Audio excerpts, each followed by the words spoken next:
follow normally ends up a little bit worse than the actual traders posting.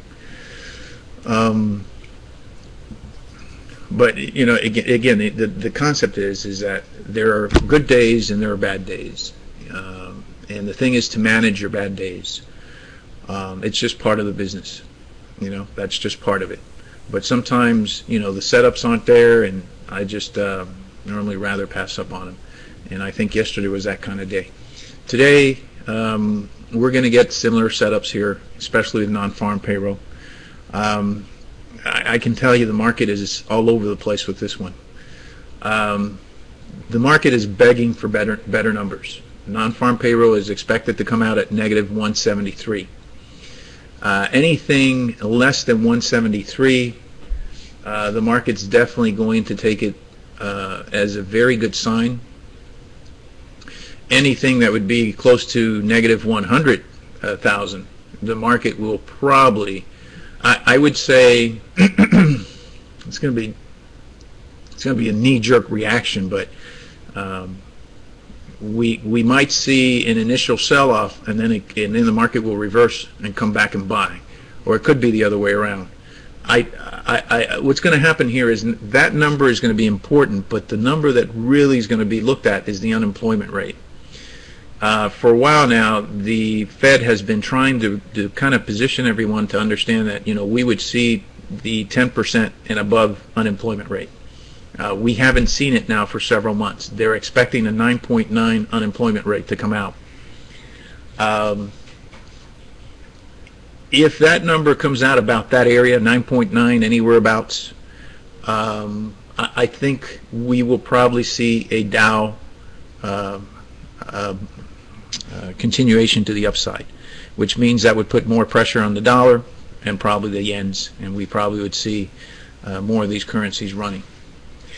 If the number comes in at 10 or above unemployment rate, I really think at this time that's not a good number, and I think the market is definitely going to sell off, and maybe then I would think the yen would be the one that'll kind of gain some strength overall. Don't know about the dollar, definitely the yen. The thing with the dollar right now is it's, you know, with the Fed and their comment this week, it's pretty obvious they're not about to do anything with the rates anytime soon. They're going to continue to be very relaxed, which means even if we were to get better unemployment numbers, they're not about to do anything to tighten up. In fact, on the contrary, it's going to stay pretty much the way it is. And so that's going to be a tremendous encouragement for the market to get out there and, you know, continue taking risk and keep betting against the dollar. And so I think the dollar will probably take probably the most hit you know, in comparison to the yen. But if there is any chance of any kind of currency strengthening because the numbers come out worse than expected, then I would be more inclined to think the yen will be that number. Now, based on that, what I'm looking at is very extreme movements on these currencies. So let's say the euro dollar was to drop somewhere around 47, 60 to 70. Let's say I'll give it a window of 47 to 60 to 47.80. If it was to drop quickly after the numbers are released, that would be an area that I would consider to take a chance on buying some euro dollar. Now keep in mind, as it happened last non-farm payroll, I think that many of you were here. If you weren't, sometimes you get in that trade, and if you get executed, which I was executed, got a phenomenal entry, then I couldn't get out. I couldn't find anyone willing to deal the price. So I had to sit on that for probably about 10-15 minutes before that was resolved. Got out of it with a very positive result, but again, it could have been the other way around. So I do want to caution everyone in here, if you have not traded this this day, quite frankly, it's you You don't want to do it, especially as someone that's just learning this business. You want to pass up on these days and just, you know, practice on an account. If you are going to trade today, then, as I always say, you know, do it where you're under leveraged. That way, you know, you're not gambling. In case it doesn't work, you know, dollar-wise, you could sustain the damage, so that percentage-wise, your account is not really that much put at risk. On the other hand, on the upside, if the euro-dollar was to run up,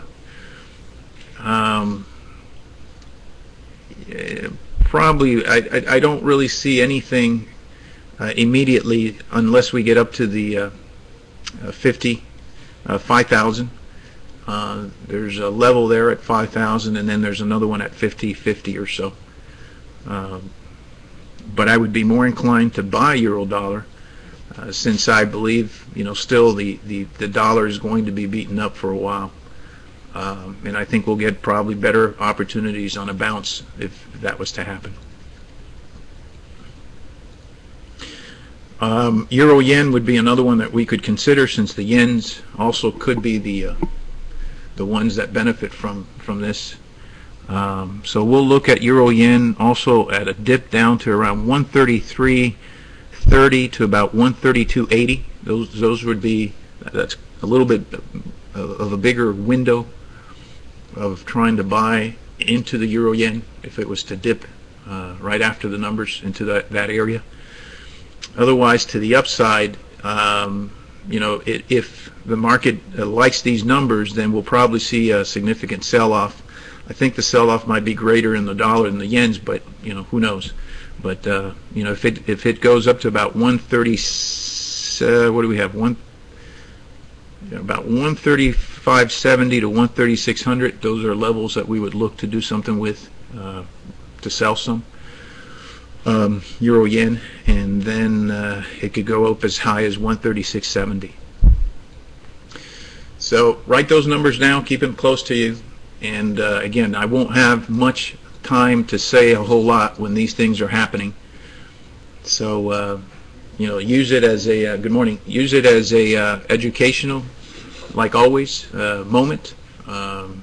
Practice, and if for some reason you're going to try to do this live, then just understand that there is a lot of risk, and sometimes really, if you're going to take a lot of risk, make sure that you take it with a small portion, so that you can weather the storm.